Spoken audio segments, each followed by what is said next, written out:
Hello everyone, welcome to Desert Succulent, and for today, ito na nga yung third batch of cuttings na ginawa earlier, although hindi ko na siya video isa-isa kasi it's gonna be very time consuming. But anyway, I would like to show you yung mga nandito. So this one is our Echeveria Ariel. So this one is ano na siya, parang 4 heads na siya, and hindi ko na nga siya pinaghiwa-hiwalay. So as is na siyang matatanggap ng ating lucky winner. Aside from that one, we also have here some cuttings of our Sidom Burrito. Ayan sila, and I think we have about 8 cuttings here. So definitely lahat ng boxes na ipapamigay natin may isang cutting na ganito. And some are actually longer, pero yung iba is a little bit shorter. But anyway, still, diba? This one can be easily propagated through its leaves. Next is we have our Marpin. Isa ito sa mga common succulents na sobrang daling alagaan, and at the same time, beautiful din yung kanyang parang light brown na color. So ito, ihahalo lang natin siya sa ating mga boxes just in case may mga empty spaces pa. So kumbaga hindi sila yung main na ipapadala natin.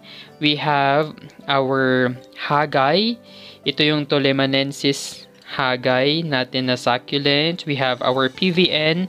I think I have about 3 cuttings of this PVN, and ayun, sayang, diba, pinkish or pink na pink sana siya if without yung fungicide na nilagay natin. But nevertheless, hayaan na lang natin as long as maging healthy or fungal free siya. Yan. So next naman na meron tayo dito is we have itong ating baby's finger. Ganyan yung kanyang itsura. So ito naman, pwede nyo siya actually na i-cut yung mga offsets niya dyan sa kanyang pinaka-stem. Pwede nyo siyang i-cut, then itanim nyo siya sa soil para mas dumami pa yung ganito ninyo. But right now, hindi ko na siya pinaghiwa-hiwalay kasi maliliit lang talaga ang baby's finger. So we also have here yung ating Echeveria white one. I have featured, or may cutting na tayo in the previous video, pero this one is a new cutting, and ganyan yung kanyang itsura without the fungicide. We also have here propagation of our ice green, and napansin ko lang na makapal din pala ang kanyang farina, and it really looks beautiful pag intact yung kanyang farina. Ayan o, diba, parang may pagka powder siyang ganyan. Next to it is we have the Echeveria Amabil, and ito, it's a common succulent pero sobrang ganda and chubby ng kanyang leaves. We have our Cupid. In here, pinkish yung kanyang color pag na-stress na siya. And aside from that one, we also have our Ben Bodies. Ayan, ganyan yung kanyang itsura. And I have about 4 cuttings of this succulent in here. So katabi ng ating Ben Bodies would be this pink succulent na Missing You. So ito yung mga parang it's a rare or a collector's item na succulent. Maliit lang siya, since bago pa lang siya sa akin, pero ipapamigay ko na siya agad. So kayo na lang magpalaki sa kanya. We also have here yung ating pink Zaragoza or Zaragoza succulent. We have our fantastic fountain. Ayan. And also we have our blue surprise. So ito yung ating blue surprise na parang token sizes or regular sizes yung nandito. We also have yung ating mule. Ito yung ating lawi and clavatum combined. We have 2 cuttings in here, pero if kailangan pa natin kumuha ng cuttings, may extra cuttings pa akong available. Next is itong ating Kalanchoe tomentosa black tie. Bago lang din siya sa akin. Hindi ko pa siya nare-repot, but I'm willing to let go of it na.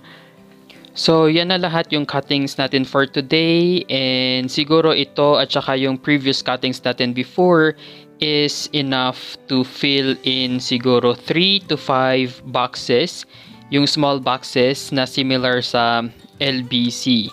Diba? So, in any case na nagkulang, then I think I can easily get a cutting from my other succulents. So, ito na lang muna ang i-air dry natin ngayon para by October 5, yun yung last day na pwede kayong sumali sa ating pag-giveaway. Then October 6, I will be announcing the winners, and immediately after that, pwede na nating i-ship lahat ng ito. And by the way, I would like to inform you na yung shipping fee will be shouldered by you kasi madami-dami tayong ipapamigay. So, bale yung courier na gagamitin natin would be A-Best kasi door-to-door delivery sila. I really don't have time na pumunta pa ng LBC para lang pumila and ship yung ating mga boxes. So, itong A-Best kasi they will pick up dito nga sa aking location.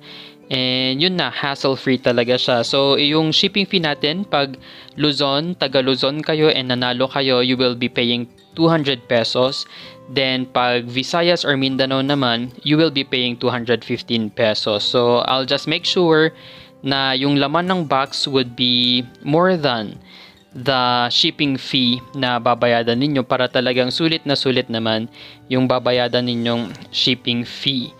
So, moving on, I also have here some of our big size na succulents. Hindi naman sila sobrang laki, pero considering their size, I think they will be occupying about 1/2 of the box. Yung small box na similar sa LBC, ganun yung paglalagyan natin. And I'm wondering if gusto nyo rin ba ng mga big size na mga succulents like this. Kasi if yes, then I'm very much willing to, kumbaga, behead itong mga ito para ma-send sa inyo. Like, for example, here, yung ating Blue Surprise. So, this one is a big size na. Ayan, yung kaninang pinakita ko sa inyo is just a token size. Pero ito, talagang malaki na siya. So, 1/2 siguro ng box ma-occupy niya. We also have here yung ating Elegance Alba. Ayan siya, oh. Ayoko kasi siyang paghiwa-hiwalayin kasi it looks happy na nag-clump na siyang ganito. Kaya as is ko sana siyang isi-ship if gusto ninyo ng mga big sizes. And here is an update of our succulent table. Medyo magulo siya, but unti-unti nang nababawasan yung ating mga succulents. Pero meron pa tayong madaming mga collector's item dito sa ating succulent table. And yun nga yung next nating ibibihead siguro next time. So, itong mga cuttings na to, they are already ready to be shipped. And siguro by October 4, we can start packing them one by one para October 5 or October 6, we can start sending them to our lucky subscribers.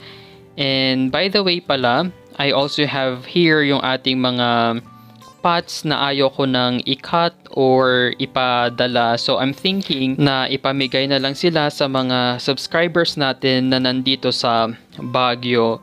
Kasi I can just simply send them or I can just simply drop them sa dropping areas. Then, ipipick up na lang nung ating lucky subscriber. Ayan. So, this one is yung ating Ellen. Ito yung kinakalbo ko lagi pag kumukuha ako ng mga succulent cuttings kaya naging ganyan yung kanyang itsura.